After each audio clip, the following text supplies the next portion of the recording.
haven't seen anybody watch it on Facebook recently, but it is what the website archives and stuff. So Facebook. I watch it sometimes and I don't always like say, hey, I'm here or whatever. But you're just talking about you can see the traffic. Yeah, you can see who's logged. You can see who's signed on to Facebook. Gotcha. They can chat back, but they can't talk. Right. Yeah, so it's on there now. It looks like he's going to start.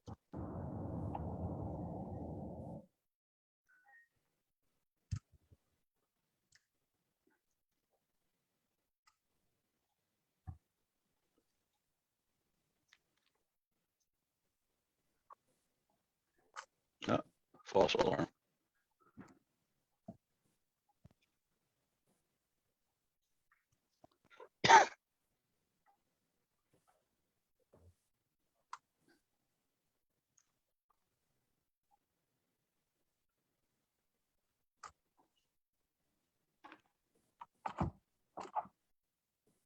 Testing, 1, 2, 3. Testing. Looks like, Stu, they asked you to speak. Okay. That LB Rotary did. Yeah, oh, I see it on the quick brown fox jumped over the lazy dog's back and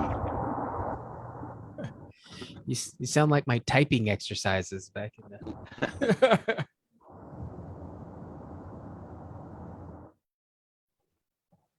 I can't hear anyone because it's still very noisy in here.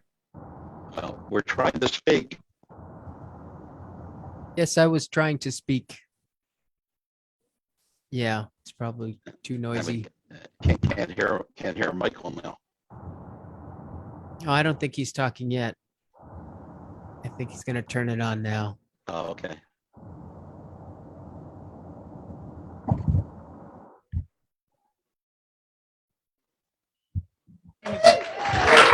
Testing. My name is Mike Ballard. I'm excited to be here. I was traveling last week. Katie did a fine job. Thank you very much, Katie Crockett. Lots of positive feedback, great pictures. And, you know, in this time, we're all a little different. You know, I see people here of Asian descent, of African descent, of South African descent, you know, European, I'm French, my family's French. You know, we're all different, and that diversity makes us great. You know, all of us have different levels of skill and aptitude, or we all have various types of handicaps. And sometimes that which makes us struggle also makes us great. And that's one of the wonderful things about Rotary. One of the goals of Rotary is to increase diversity, increase acceptance in many different respects. And so I wrote a president's message a little bit about that. Hopefully you'll take a look at that. And we've got a great discussion we'll have later with our guest speaker. I would like to invite David Jones and Sidra Kane to come up. They will be offering our invocation and our patriotic song. David, we'll start with you, and then Sidra, you're next. If you would, for our invocation today, please prepare yourself to pray according to your specific faith or your tradition or the manner in which your custom. Our Father, which art in heaven, we express our thanks and our gratitude for our ability to meet here in this meeting with our fellow Rotarians. We express our gratitude to Thee for the blessings that we have, for this country in which we live, as well as the opportunity we have through Rotary to be able to serve others and our fellow men and women.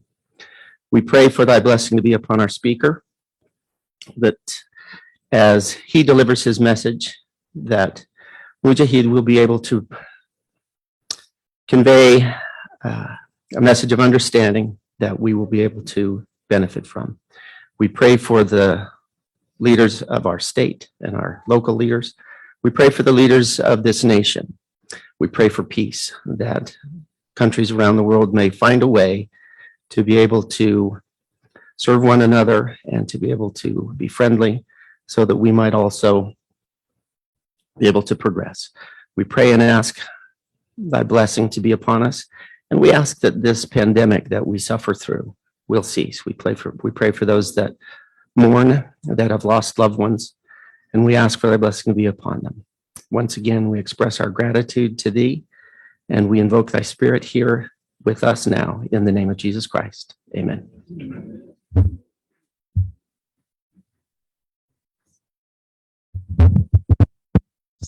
Sorry, too short. No problem. Too short. Thank you. So we'll just be traditional today and do the Star Spangled Banner.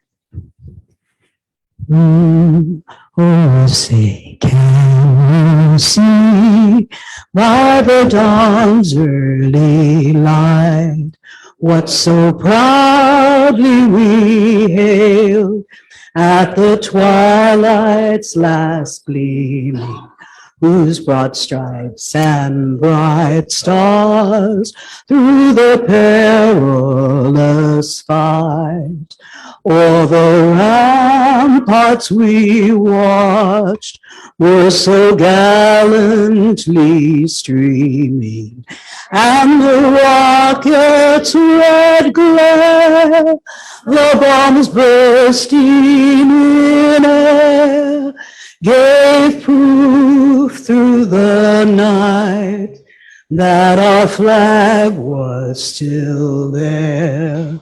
Oh, say does that star-spangled banner yet wave o'er the land of the free and the home of the brave? Give yourselves a hand. Yes, great job. Ladies and gentlemen, please join me in the Pledge of Allegiance. I pledge allegiance to the flag of the United States of America, and to the republic for which stands one nation under God, indivisible, with liberty and justice for all. Thank you very much. Want to express our appreciation to David and Sidra for helping us open our meeting today. There's many other people that helped us get set up. Andrew Moran and Kathleen Mahan helped you set up. Our greeters were Antoinette Monroe and Richard Jost. Our raffle ticket sales, Jamie Goldsmith and Tony Kern. Our Sergeant of Arms today will be Antoinette. Is that right? Get ready. You got about 2 minutes and you're on. Okay. Teardown will be Susan Ziobro and Toby Clef. Is Toby here? Toby's not here. We're going to need somebody else to help tear down. Susan, help with Susan. Our scribe is Nancy Anderson. We appreciate her for that and all the work she does. And our photographer, Jim Tucker. Is Jim here? There he is. Awesome. Okay, we need lots of photos today. Our AV team, our normal AV crew is out, sick or traveling. And so we had an exquisite fill-in with Susan Ziobro. So thank you very much, Susan. Everybody, please help me thank everybody that made today possible. Great. Okay, do we have visiting Rotarians? Rotarians from other parts of the town, the country, or the world? Not seeing any. We're going to go to an introduction of guests. I think we have a guest joining us online. Who do we have? Okay. Mr. Ryan. Tony, who do you have here? We have, and everybody's waiting. Great, Robert. Welcome. Awesome. We're looking forward to having you. Other guests. We have guests over here. Bill, who'd you bring? This is our new guest, Chris. Would you like to introduce himself? Hi, my name is Christopher Taylor. I recently moved here from California. Happy to be here. Want to be a part of this community. Thank you for having me. Thank you very much. Grateful. Awesome. Any other guests? I have a guest too. Jamie, who did you have? I have brought my guest who is a fellow classmate in the class of 2022 for Leadership Las Vegas, and I'm going to let him introduce himself. How you doing? My name is Ricky Guerrier. I am the president of Tri Strategies, which is a regional public affairs firm based out of Las Vegas, and I'm happy to be here and excited to get to know more about the club. Thank you. I brought a guest with me, one of my buddies from middle school, Sherman Ray. We used to play for the Von Tobel Tigers. Come on. Awesome. Sponsored by Wiener Goldwater, Galatz, and Raggio. So we're grateful for them. But Sherman's a good buddy. Been here for a long time. Well, thank you, Mike. I appreciate that. Like I said, Mike said, I've known him all my life. I'm the publisher of Living in Vegas magazine. I've known Mike since we were probably 13 years of age. But thanks a lot for inviting me. Great. That's good to have you. Okay, any other guests or Rotarians? Ladies and gentlemen, let's welcome our guests.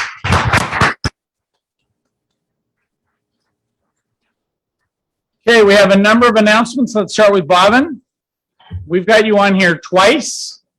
Tell us about the 25 Club first, and then you're going to tell us about the Super Bowl board. Yeah, so I know Barbara announced last week's how the previous 25 Club event went. It went really well. Our next meeting is going to be next Thursday. We are doing it at Antoinette's house. And we're actually, with Barbara's help, we're putting together a bingo night for our 25 Club social at Antoinette's house. So we'll email out the details. If you want to attend, let me know. And I think that's it, I believe. Thank you. Do you know about the Super Bowl board? I just found out today. So 25 Club activity. There are, I believe, 14 squares left. It's $50 a square, and the numbers will be filled in by Jim, I believe, Jim Tucker, correct?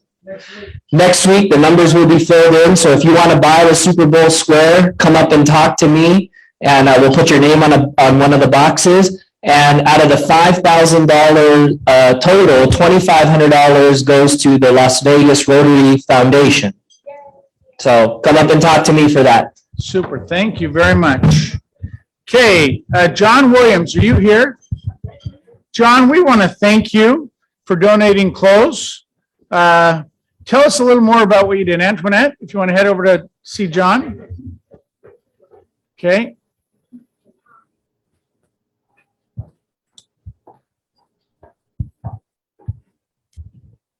Well, it was fun. We donated probably about $5,000 worth of brand new Levi's, shirts, sweaters, bicycles, and Las Vegas Rotary. I can't do enough for you guys. So every month, excuse me, every month I'm going to get something. And we will donate to the schools. Jim Hunt's going to handle 3 or 4 schools. And matter of fact, I do have some new Levi's, the brand new Levi's. And Citizen of Humanity, I guess some of you know that. They're about $100 to $250 a pair. So anyway, the schools, I'm glad to help. And anything they need, just let me know. Thank you very much. For our guests, we sponsor 6 elementary schools in the toughest areas of town. And we provide clothing and reading programs and other sources of funds. And we've donated bicycles. We've donated all kinds of different things.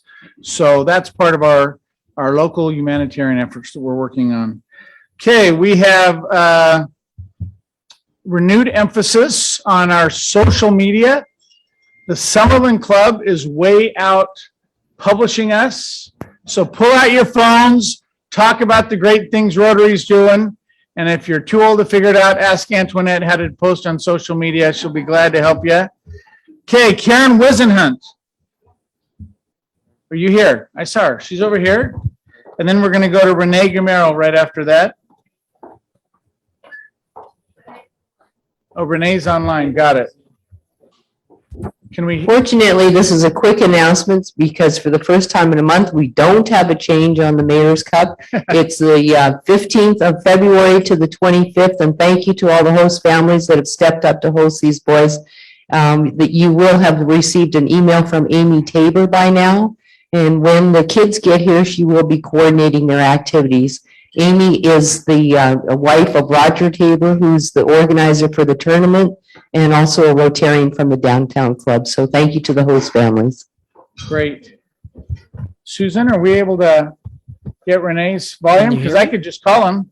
No, I'm here. If you could just, Renee, I'm going to call you. If you can hear me, which I think you can, yes, I can hear you. I'm going to be calling you right now. Answer your phone and you're going to do Okay. the report on this. Let's see.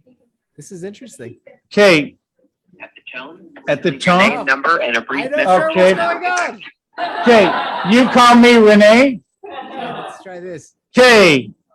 Tony Kern, why don't you come up here and tell us? Okay, here's Renee. He's going to give us his report. Look at this. High tech from the 80s. No. So Hi, Renee.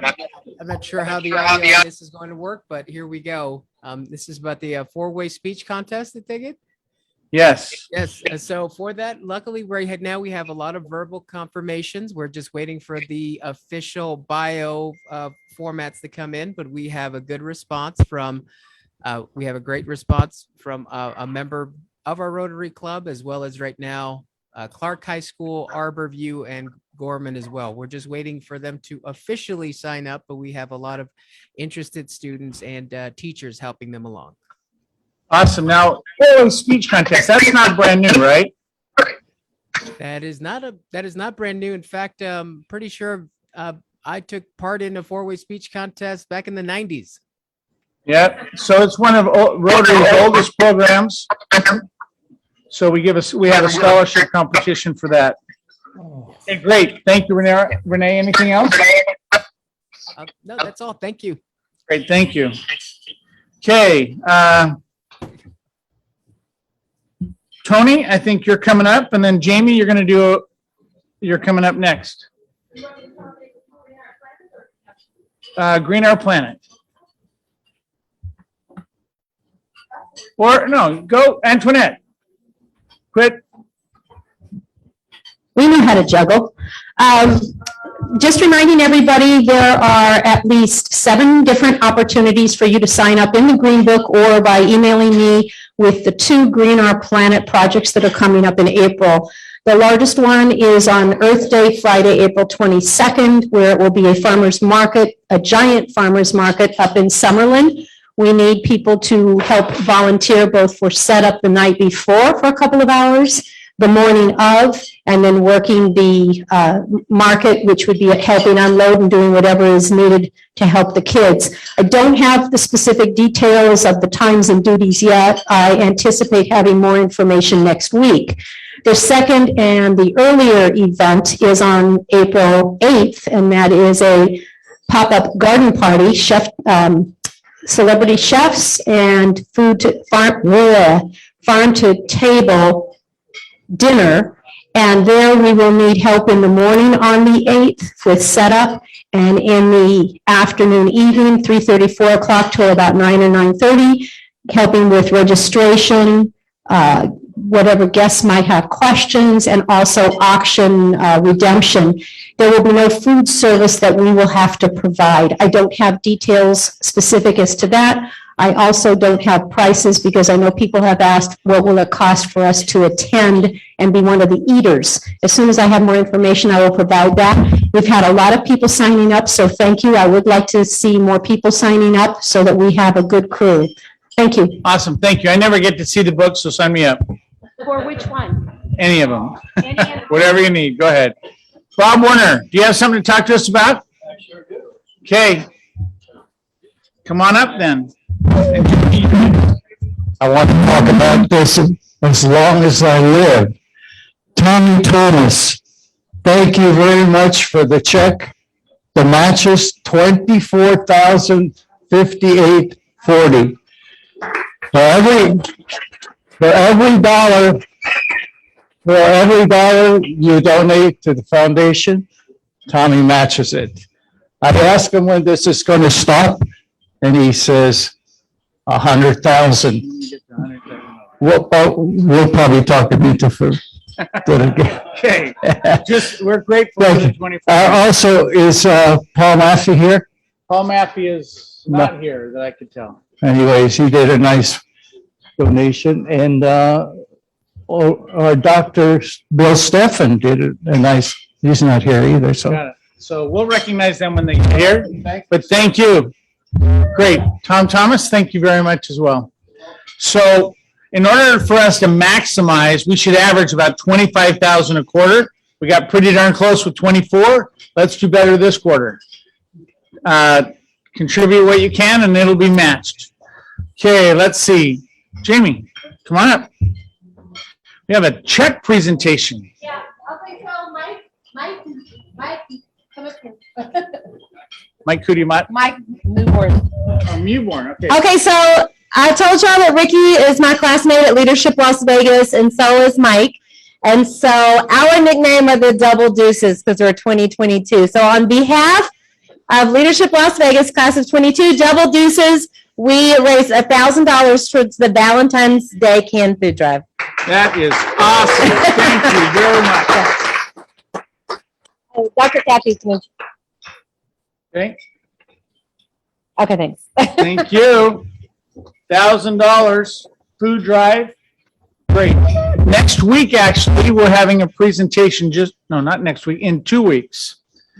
Part of what we're doing is we're helping to raise funds. Our district, 5,300, our district president for Valentine's Day asked us to raise money for canned food drives. So that's why we're doing this. So it's the district program, the one district event that we're doing is this food drive for those in need. So thank you very much, Jamie, for finding a creative way to raise funds from those outside of the club. Okay. Mr. Kudiamat, we've got some important business.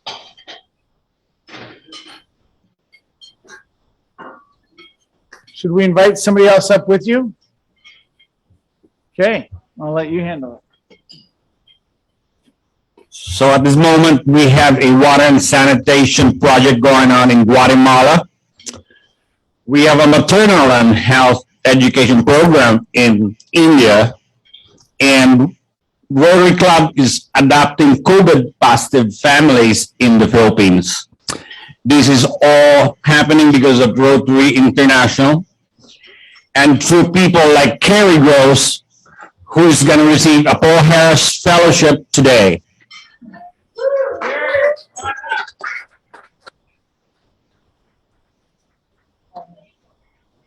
First initial. So Paul Harris Fellow is for Rotarians who made a donation of $1,000 and to Rotary International. And this has been used to fund all these projects worldwide. So Carrie, let me present you the Paul Harris recognition certificate and pin.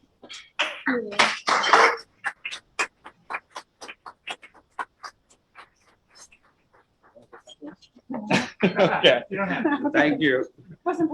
Okay, great. Okay, in our last presentation, before I take a break to take a nibble or two, we're going to have Tony Kern come up and do a presentation.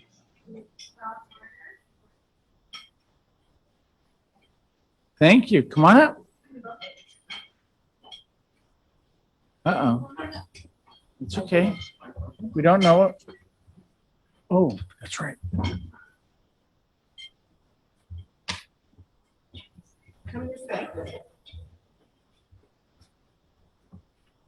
Okay, so first of all, good afternoon, fellow Rotarians. It is my pleasure and honor to induct Marcus Bohe today as a new member into the Las Vegas Rotary Club, the greatest Rotary Club in the world. We welcome his wife, Sandy, here to join. So thank you, Sandy, for joining us. You are now going to be a part of the Rotary family. And Bob Werner, his sponsor. Would you please introduce Marcus to the group? I can do that. Thank you. Thank you, Tony. It is a pleasure to welcome Sandy and Marcus to our family. He was born in a great country called Switzerland. Now, he's from Thurgau on Bodensee. I'm from Zurich, so we're not quite close. After the military, first of all, his father was a Rotarian for many, many years in Switzerland. But after the military, he decided to travel through America, Canada, Alaska in a 1963 Chevrolet. And then he went home, went back to school, but he couldn't stay away from America. So he came back and hit his MBA at USC in real estate and manufacturing.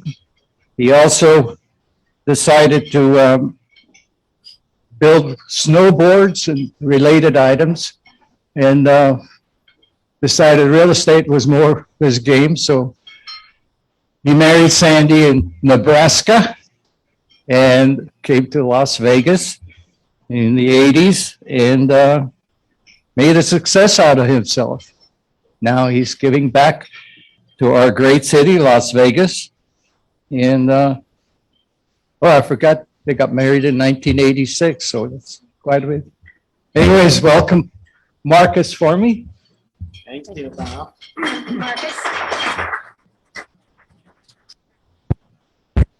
Thank you, Bob, and thank you all for allowing me to join this club. I'm very excited. I like one of the main reasons why I wanted to join is because I want to be interacting with like-minded people like you guys. And so I'm a realtor. Yes, I'm licensed in Nevada and in California, and I do a lot of business in both states.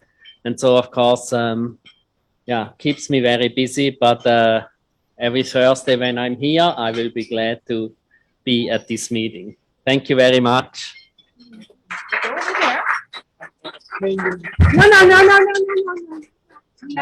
No, we have to do the induction. I'll give you the clue. All right, so let us begin. Marcus, most of us go through life focused on career and family, but at some point we realize that we are a part of a much bigger community that needs our help. That realization is a life-altering milestone in a person's life. We believe that by joining Rotary, it is a vehicle to enable an individual to accomplish more than he thought he could, reach more people than individually possible, and change another person's life by creating an environment of possibility and hope. It is the duty of each Rotary Club to add new members from time to time so that we may not only increase our usefulness and influence as a club, but also to extend the spirit of Rotary throughout the community. Membership in Rotary is both an honor and a privilege, and every privilege has its corresponding obligations, including, first, attendance at the weekly meetings, which is a basic method of fulfilling the principle of fellowship and a way by which you represent your vocation. Second, to perform your share of club and community service, and the many committees of our club will afford you the opportunities to give service. And third, last but by no means least, is our ideal of friendship. We commit ourselves to doing our part to make you feel welcome.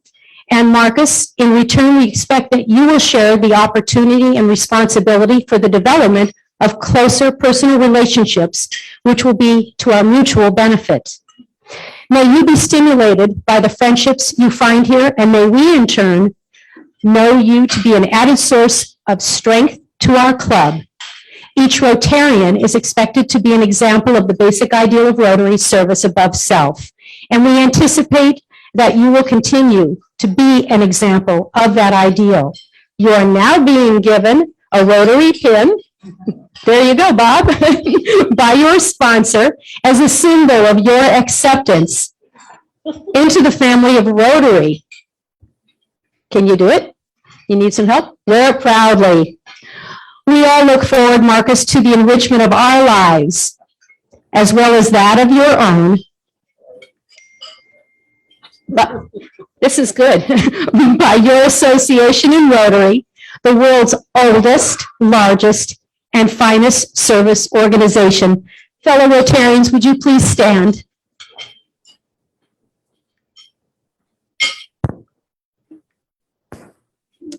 On behalf of your new club, Marcus, it is my pleasure and honor to extend congratulations to you on becoming the newest member of the Las Vegas Rotary Club.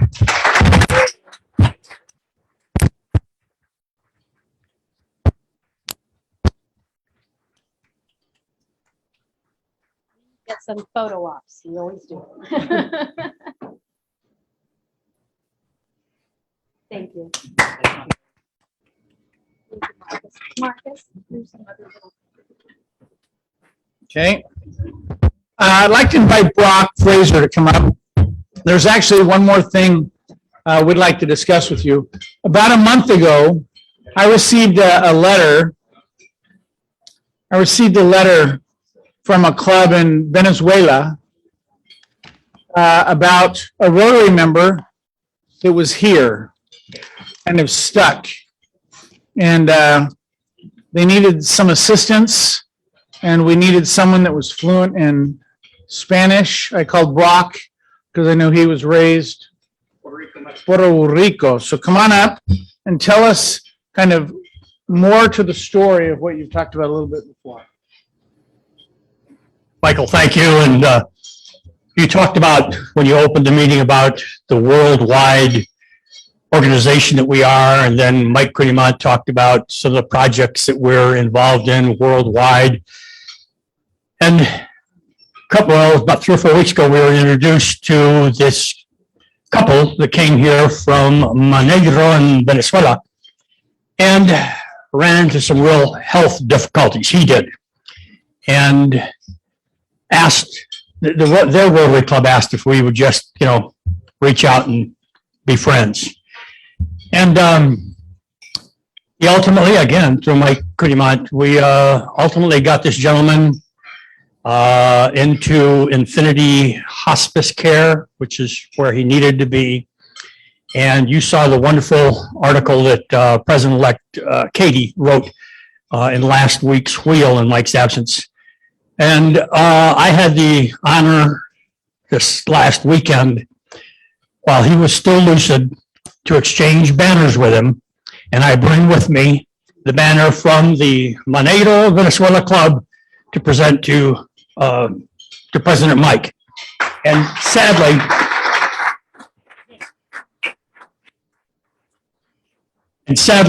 but while Carlos was still lucid and we did this banner exchange, that was on Saturday, and on Monday of this week, he passed away. It was cancer.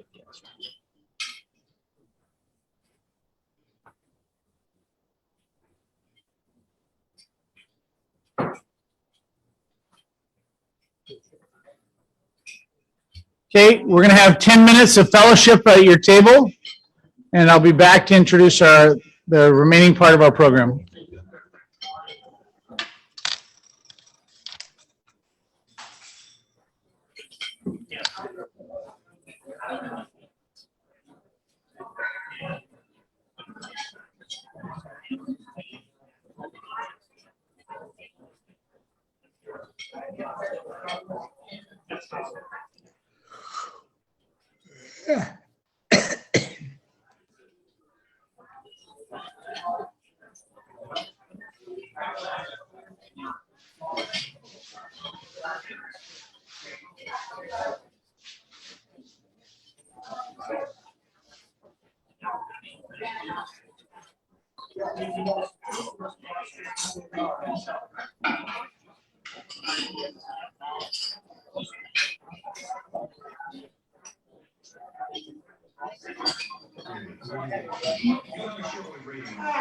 That's how Cuban spies all over the world get their instructions from the mothership. They also send coded messages to pagers from payphones, and they drops using the old shopping cart switcheroo. Just like classified information. She never knew. More lies. They both graduated Laredo High class of 98. That's my poor developers who want to know if anything close to takes. Period. $1,000,000 says he knows where she is.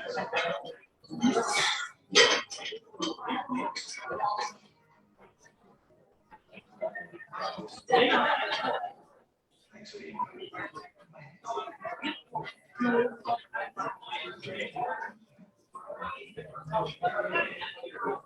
That's great too. That sounds you as. Under very different circumstances. You sure you don't want to go out? I never get to cook for anyone, so if you don't mind. Let's be closer to the celebrate transfer. My phone, Bluetooth.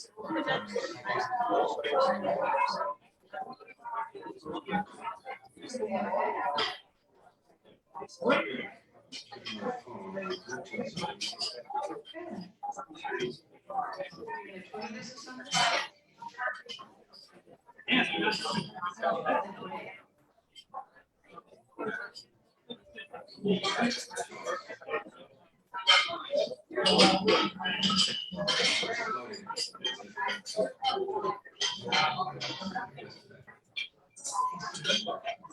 My Tesla was too wide, isn't it?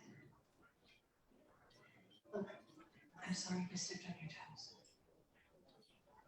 Maybe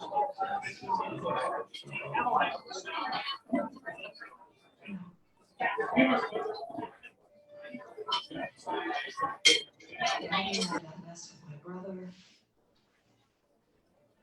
You saved my life 3 years ago. So maybe it's time to make up for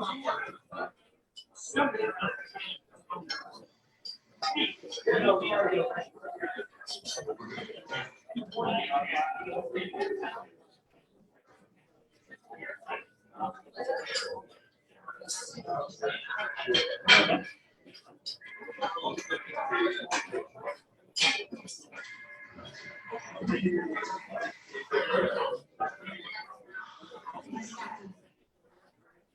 Hang on. Pat?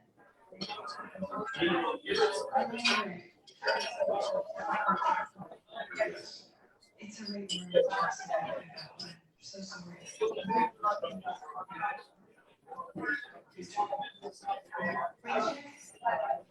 Right check. I hope so.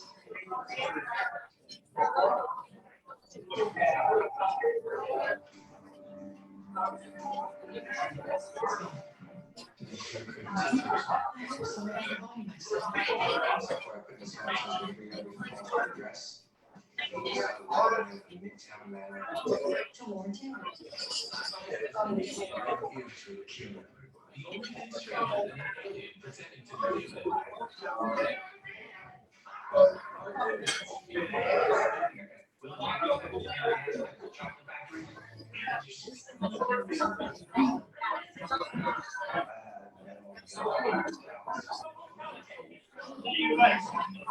They are not professional cases. Don't miss all new episodes of Sci-Fi's Resident Alien, Wednesdays at 9.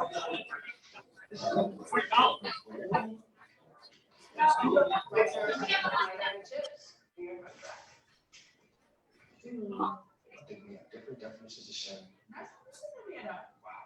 No matter what you do, or how much money you earn, when it comes to doing taxes, don't go it alone. Jackson Hewitt Tax Pros will make certain you don't miss out on a single deduction. Get the biggest refund you deserve at Jackson Hewitt.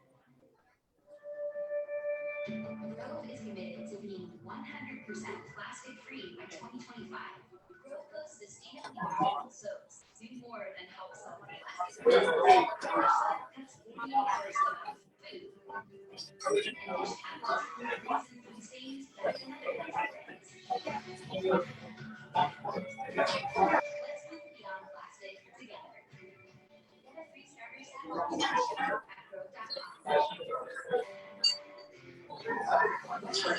We're more than just smart. The all-new Google Pixel 6 with a 24-hour adaptive battery sends your light precisely where you need it. Google Pixel 6. Stay connected to insulin injections. Omnipod is a tubeless water With diabetes. Try it today. Onboard.com with information, instructions for use, and free trial terms and conditions. Consult your healthcare provider starting on Omnipod. These are Smile Direct Double Liners. Smile like this into a smile like this in as little as 4 to 6 months. Only $3 a day. Choose Smile. Subscription terms and cover at SmileDirectClub.com.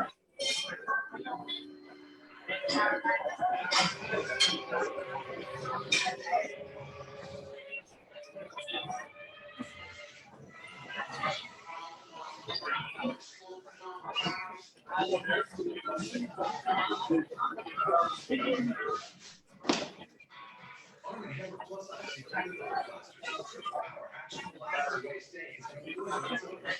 Long-lasting fragrance. More power to you. My credit score using Experian was 52 points. Boosting 21 points when you're scoring a game-winning touchdown. Experience Boost has helped millions of people. How can it help you? Boost your credit scores instantly, free. Download the Experian app now. Disrespect, but it's easy to really down here next to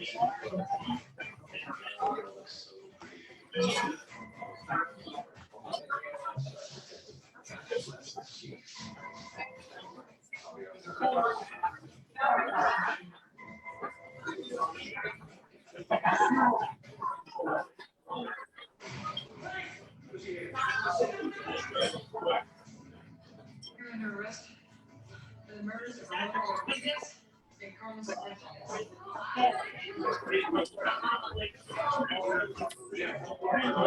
You got 3 minutes. The names on that card belong to a man who despises people. So I'm going to sell out.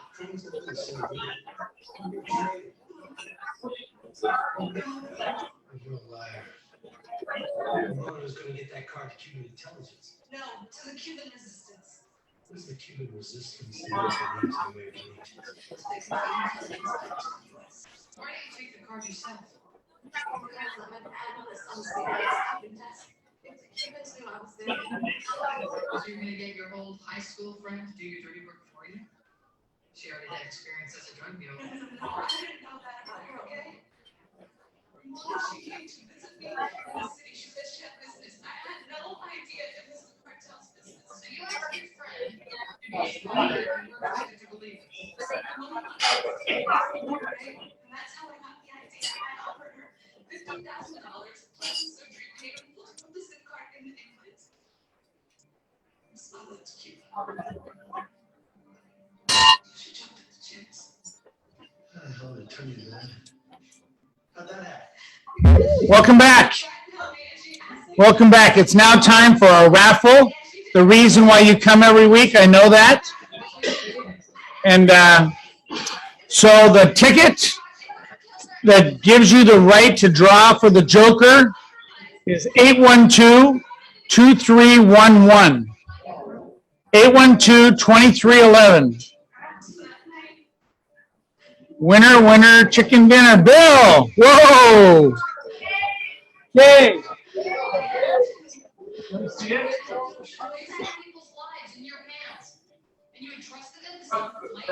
Trust but verify. Here we go. Okay. Here we go. He's going to draw. Will he draw the Joker? Okay.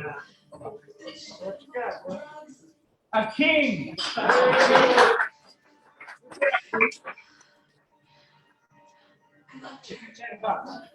I'm going to give you $10 in exchange for that. Okay. Every week, because we take out a card, the odds get better.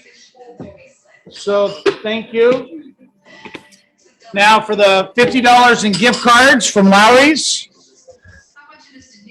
we have ticket number 2184, the last 4 digits, 2184. Jamie, you have to be the luckiest.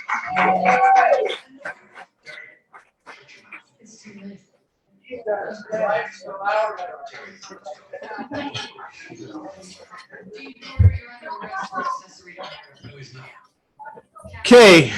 I'd like to introduce our speaker. I don't know if you know this. This is like my 4th neighbor that I've invited to speak. Mujahid and I were neighbors years ago, actually 26 or 7 years ago. And we met on his front yard while he was watering the grass. And he started, I had a newborn then, and he basically said, I'll take the newborn, you water the grass. And we'd talk politics. He was under Governor Bob Miller, not Bill Miller. That was my typo, not his. He was the state drug czar. He was Harry Reid's regional rep. And he was also the founding president of Nevada Partners when the Lindsay Foundation decided to create a special training facility in the North Las Vegas and the disadvantaged community that's there. And Mujahid and I would have some great conversations talking about life, the community, and how to help the community. He's since gone on to be a consultant. He works with Metro and other groups, teaching diversity training and awareness and cultural awareness. And he's my good friend. Please help me welcome Mujahid Ramadan.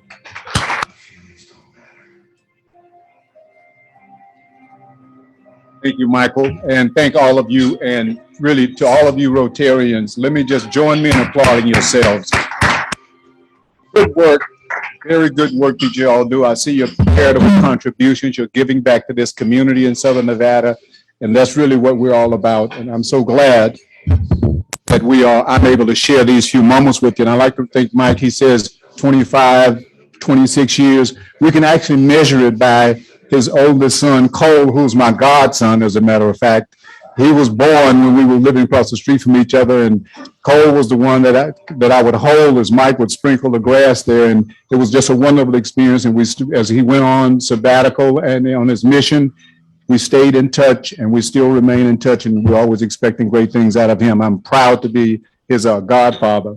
Some of the people that were mentioned, U.S. Senator Harry Reid, and let me just take a moment.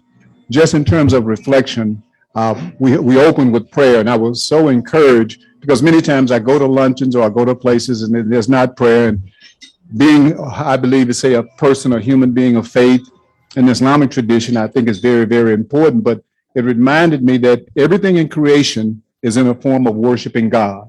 Everything, even the sun, as it moves across the sky in its own rotation, it's a form of its own worship, in the moon and everything. But it reminds me of, they said that one religious leader on one occasion decided that he wasn't going to go to the prayer service, he was going to go bear hunting.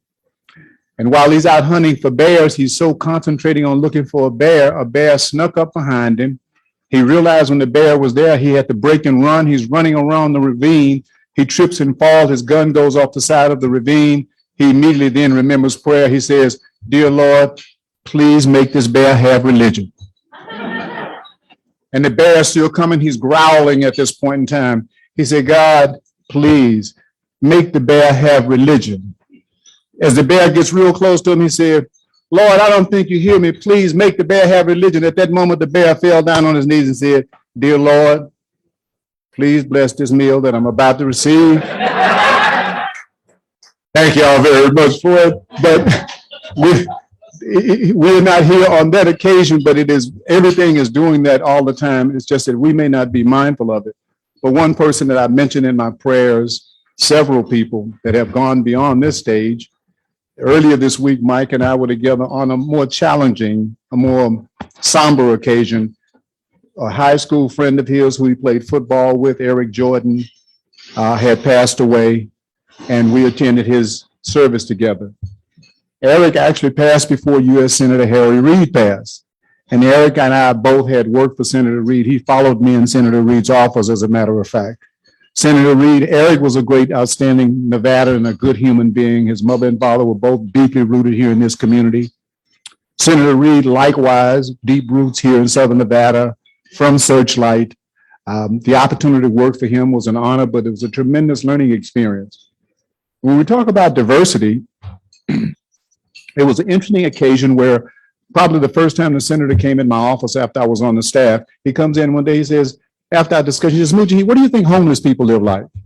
I said, "Well, Senator, lived a tough life, but I'm not sure. I've never been homeless, so I don't know. We finished the conversation. I said, hey, Senator, if you want to know what homeless people live like, why don't you just go and stay where some homeless people stay, and you'll know for sure yourself then. It won't be what somebody said to you. About 20 minutes later, he says, thanks, Mujahid, I appreciate that. About 20 minutes later, Ronaldo Leroy Martinez, who was his chief of staff, comes in and said, hey, Mujahid, I heard you and Harry were staying in a homeless shelter. I said, no. Harry and I are not staying in the homeless shelter. I told him he should stay in the homeless shelter. I don't need to know about that. He said, it was your idea. It's a great idea. So I guess you're going to set it up. So we went and we stayed in Bonanza Rescue Mission. And when we walked in, we had him, of course, he was homeless, Harry, that night. He looked just like any homeless person. We took the glasses off, put the contacts in, dressed him down like he was homeless. When we walked in the homeless shelter, the smell in there was just overpowering. Finally, when smell is like that and you're trying to go to sleep, you don't take deep breaths. You take those little short breaths. Because, you don't know what the smell going to do. It get down in you, it may kill you or something like that. This was my thought while I'm trying to go to sleep. Finally, took me a couple of hours. I fell off to sleep. 2 a.m. in the morning, he says, hey, Ramadan, it's raining outside. Thinking, everybody knows it's raining outside. So he wanted to go outside and stand in the rain with the homeless people. He wanted to know what the experience was, which I thought was, very valuable. So we go out, we stand with the homeless people. We go down to Catholic Charities to have breakfast. And I'm taking him back to the hotel so he can get showered, get cleaned up. He's going to meet with the Bankers Association of Southern Nevada. He says, Mujahid, I'm not going back to that hotel. I'm going right to that Bankers Association meeting just like this. Now, the senator and I had the smell of the place we had slept in our clothes. I said, Senator, you can't do that right there. I'm taking you back to the hotel. He says, no, it's my call. I'm going to go. So as we go there to the Bankers Associating meeting, first when the bankers saw us, it was kind of surprising because they didn't recognize him. And they turned away from him and was kind of shy because we looked homeless. So finally, we worked our way into the meeting. And when I left, he was sitting on one side of the table and all the bankers were sitting on the other side of the table. I'm thinking, Harry don't know that smell is in his clothes and them bankers are having a hard time with it. But he was their senator, so they listened to him out. It was an interesting experience for him. And later I could applaud him as a human being. And many, many times I've seen Senator Reed act in a way that would connect him deeper with people. And just one little short caveat, because this is connected to diversity and cultural competence. Senator Reed, when he was an assemblyman, Mike had made me aware that former Senator and former Governor Dick Bryan had spoke to you. Senator Reed and Senator Bryan were actually called the Gold Dust Twins when they were in the assembly. Now, Metropolitan Police Department, which my company has had a long-term relationship with in terms of labor management, cultural competence, diversity, and building engaging processes for communities, we modeled some of those ideas and concepts that people like Senator Reed had ideas about, but at that level as a senator, one may not even think about. But Bolden Area Command is one of the area commands within Metropolitan Police Department. There are 10 area commands now. And area command would be like a precinct in many cities if you're from another area. Most area commands have probably about 250, 270 men and or women, staff people, men and women there, and a full staff.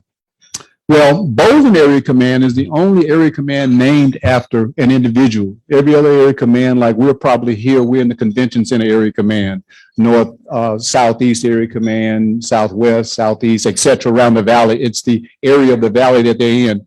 But in the predominantly African-American community, or what was historically African-American community, it's named after an individual, Bolden Area Command. It's named after an individual named Larry Bolden. Larry Bolden and Senator Reed went to basic high school together where they were mentored by a person who was the principal, but he later became Governor Michael Callahan. When Larry Bolden joined the police department, he worked his way up to test for sergeant. He took the sergeant's exam. He passed the exam. They denied him the promotion. They said he had cheated. He was the first African-American to take the test to become a sergeant. They said he had cheated on the test, and the evidence was he was sweating during the test. He goes to Senator Reed, who was an assemblyman then, and said, I need your help. I want to file charges against the police department for discrimination.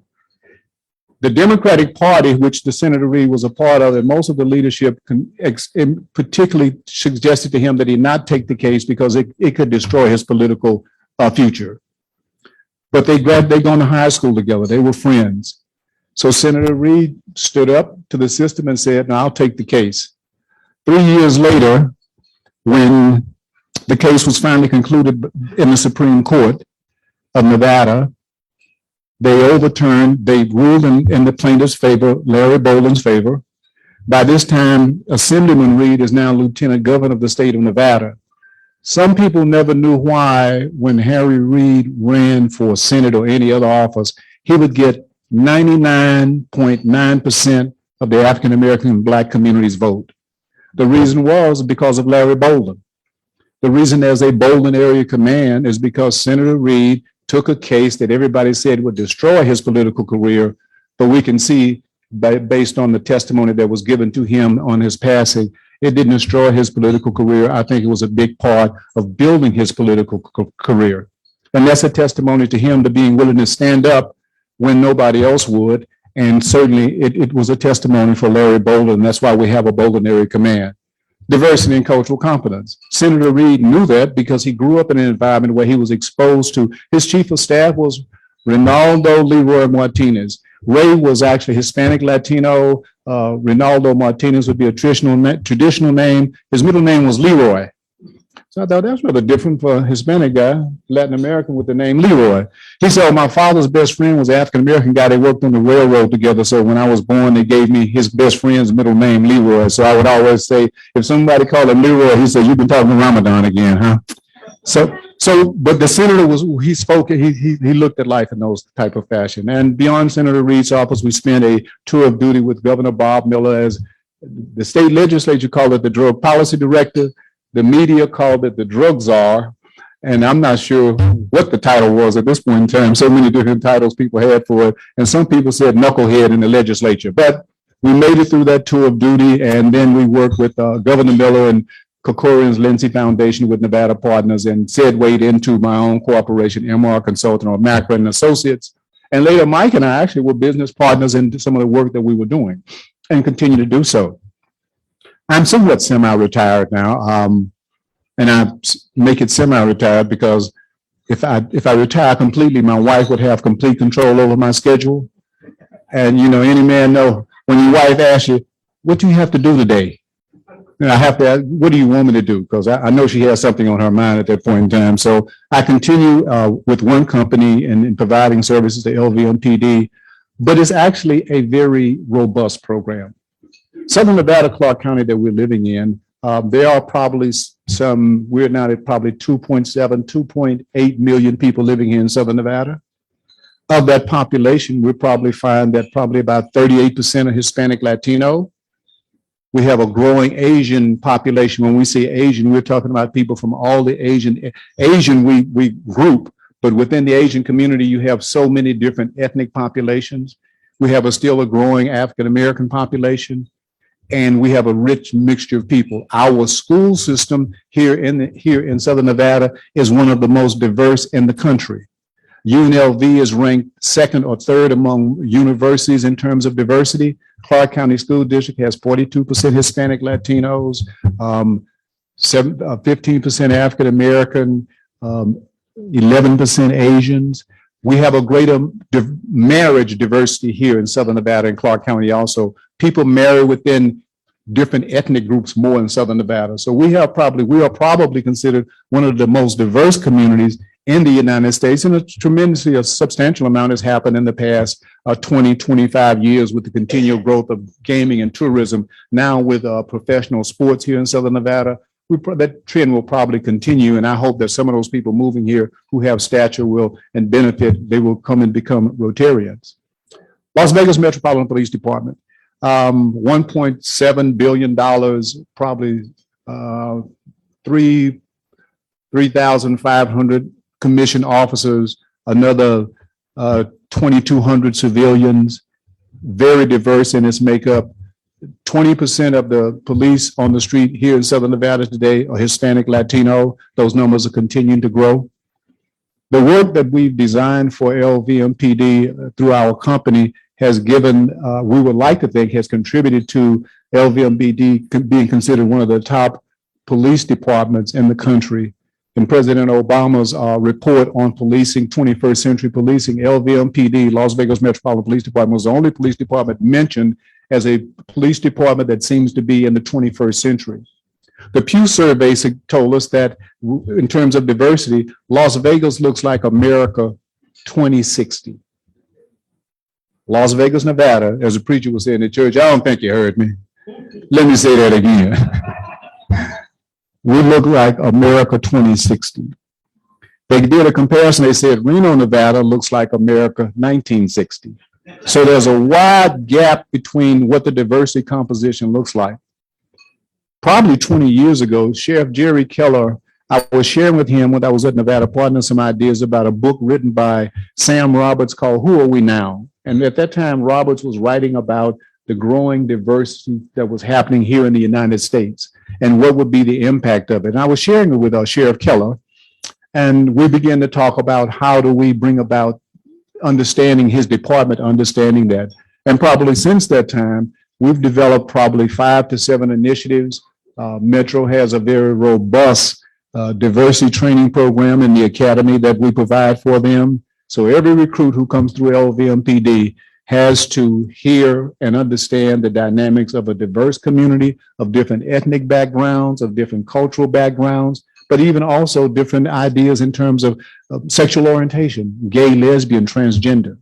So they get this type of training in the academy, which allows for them to, it doesn't set the pattern for how they're going to think, but it gives them an idea about the population of people that they're going to be providing public safety to. So the front line, they get diversity and cultural competence. But along with that, Metro, we have another initiative. It's called the Adopt a Cop program. And what that allows is that once you graduate from the academy and you've gone through your field training, then we place you in organizations or with community groups or churches or recreation programs. And these officers spend 2 to 3 days in those communities in plain clothes with no gun and no badge, and they go in as volunteers. On the 3rd day, we have them then to put on their uniforms. If they're in a school, we've already tested the students to determine what's your perception of police. We find in elementary schools, students are very receptive to police, public safety, law enforcement. We find in middle school, the attitude begins to change. But what the officers get an opportunity to do during those times, they get an opportunity to learn the people, to interact with the people, not as public safety or law enforcement, but as human beings. Because most studies and most research tells us that people are less likely to traumatize a person who they have some idea about, somebody who they know. 2 weeks ago, I was at a funeral for a COVID person who had died from COVID, actually a woman and her son, a mosque that I pray at, Masjid al-Sabur. But surprisingly enough, Metro had executive staff there. They had frontline staff there. They had Bolden Area Command there.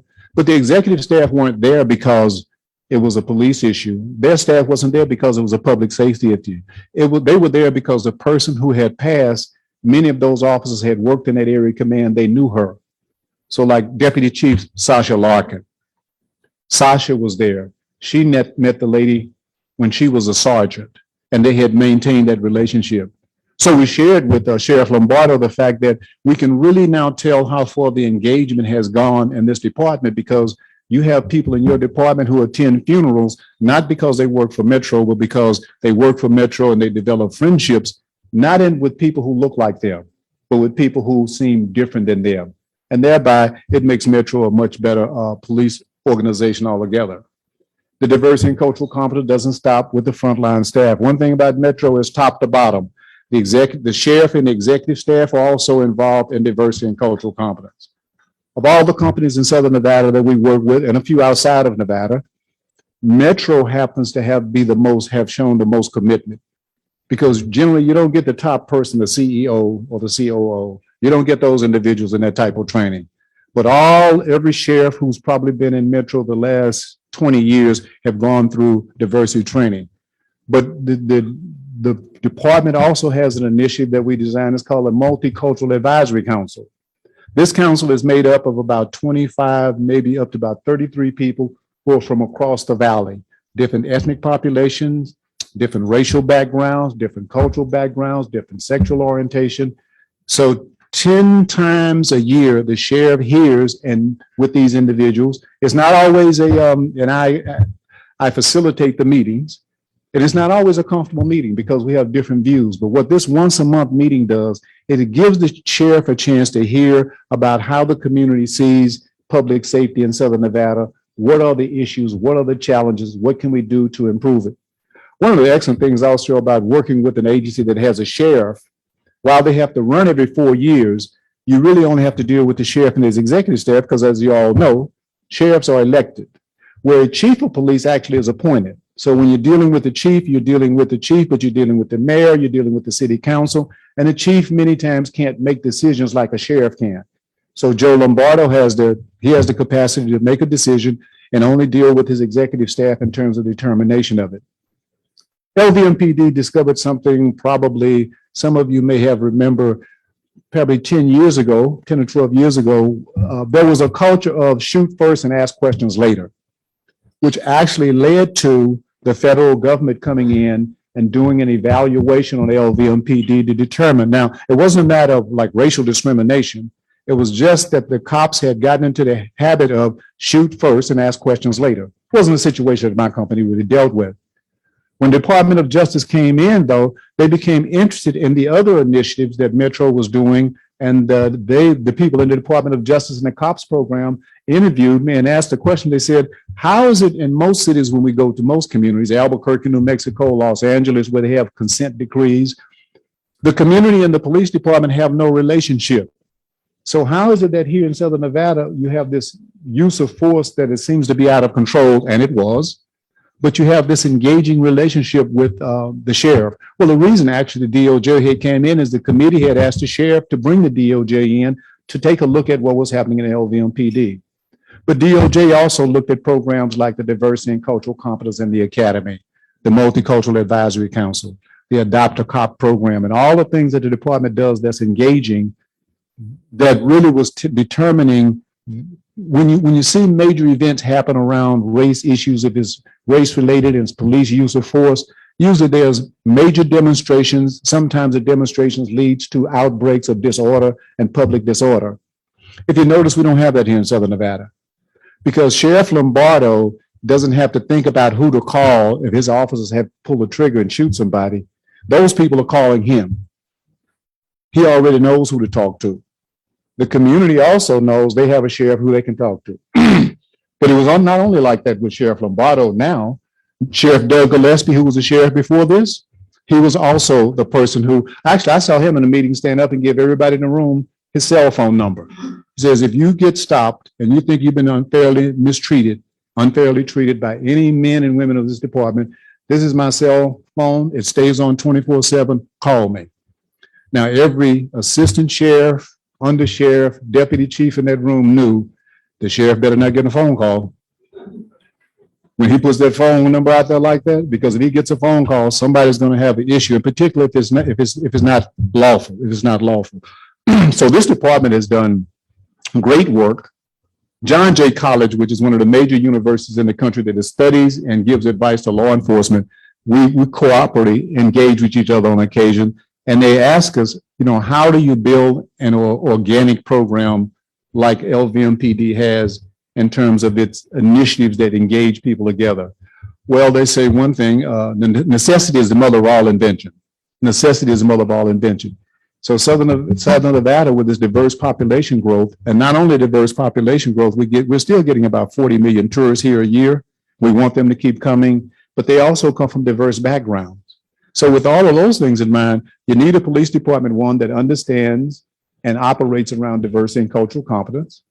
You need a police department that's willing to engage, not just in public safety or policing, but police departments that when Christmas comes, the area commands also through the foundation are able to buy toys for children who live in different communities, from low-income communities, from challenged families. And I hear about the things that you give away, the items you give away, the funds that you raise.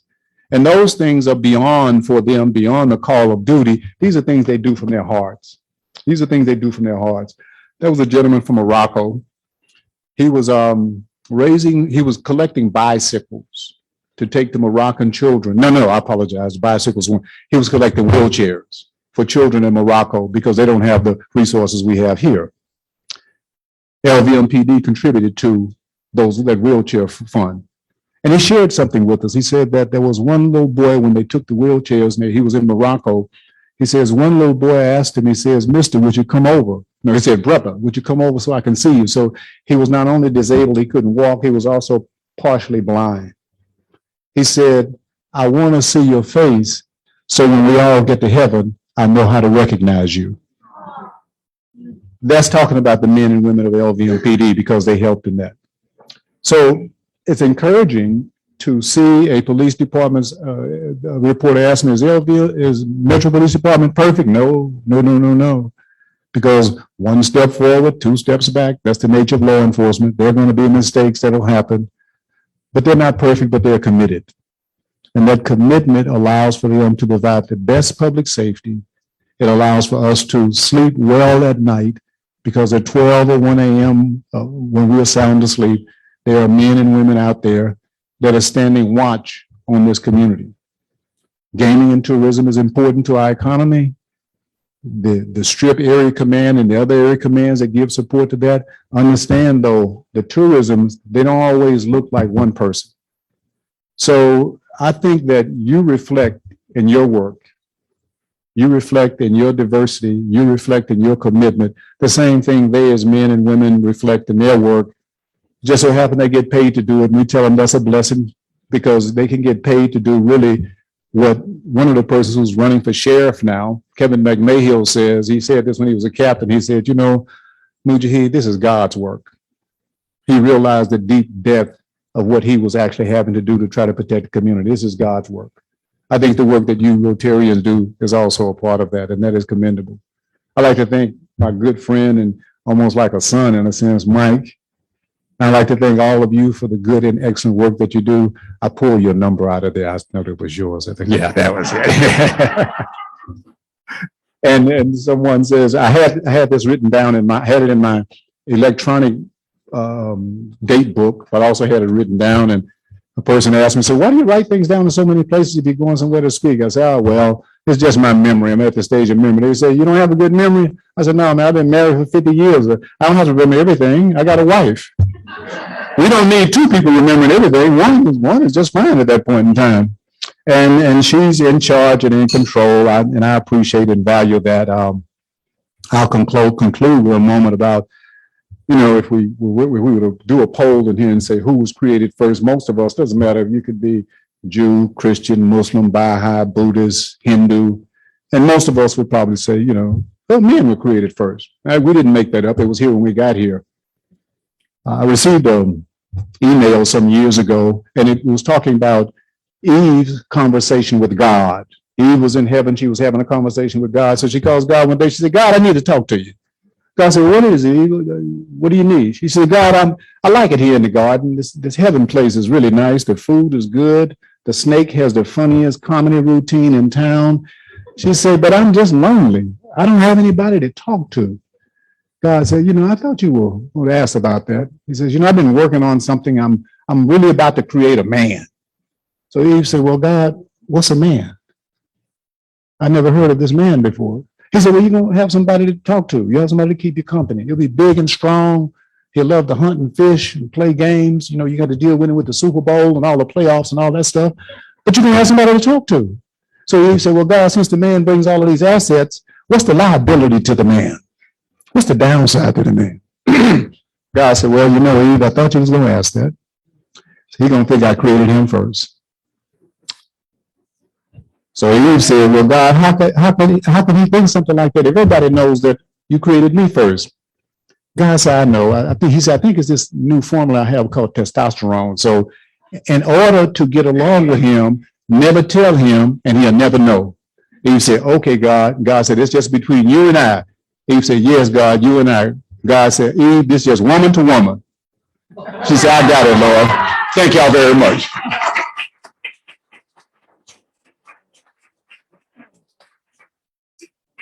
Any questions for a speaker? We got one right here. Ready? Hustle. Go ahead with Mike. So the officers, I want to thank you for presenting to us today. Thank you very much. The officers that you send into the schools, plain clothes or whatever, and then they reassimilated, how did the school react when they showed up in their uniforms? It's a good question, very good question. Thank you. Many of them in particular, probably at the elementary school level, they love them.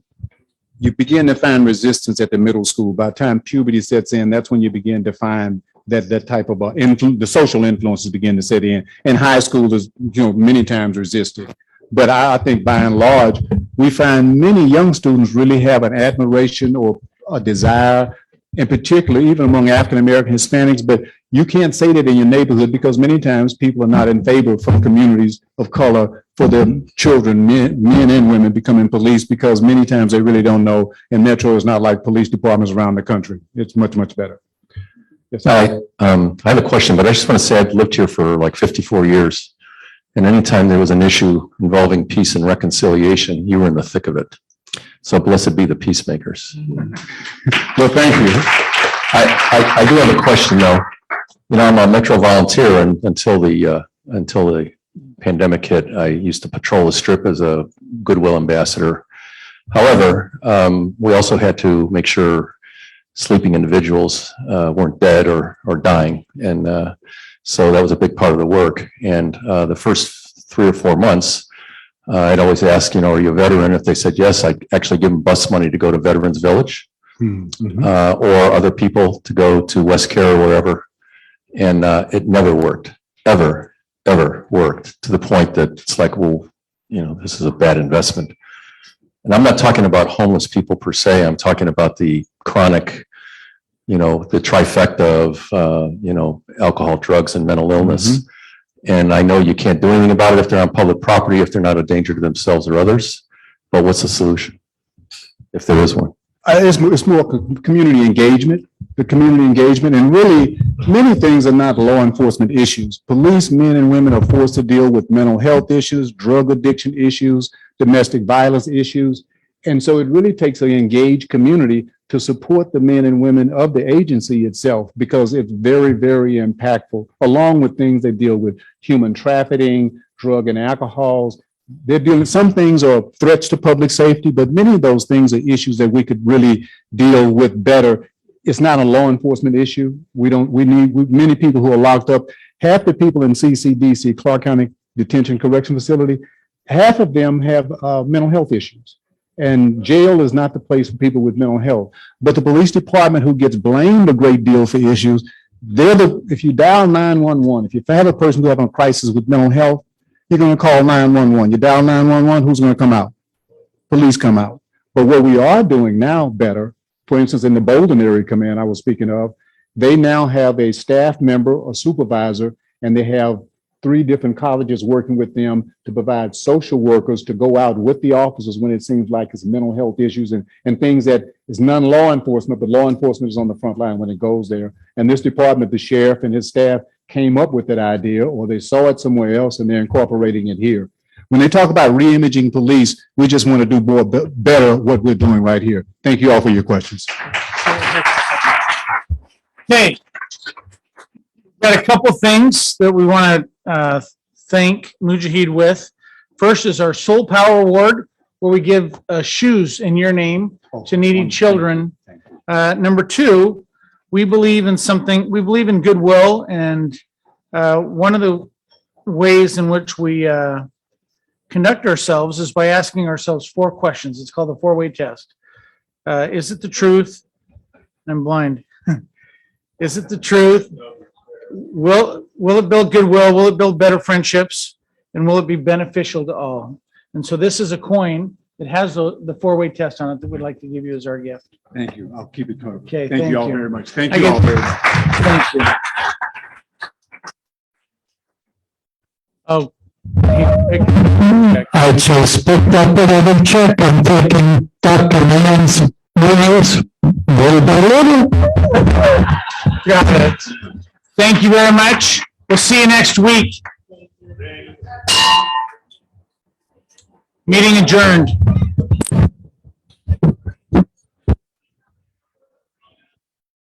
Bye all. Have a good week.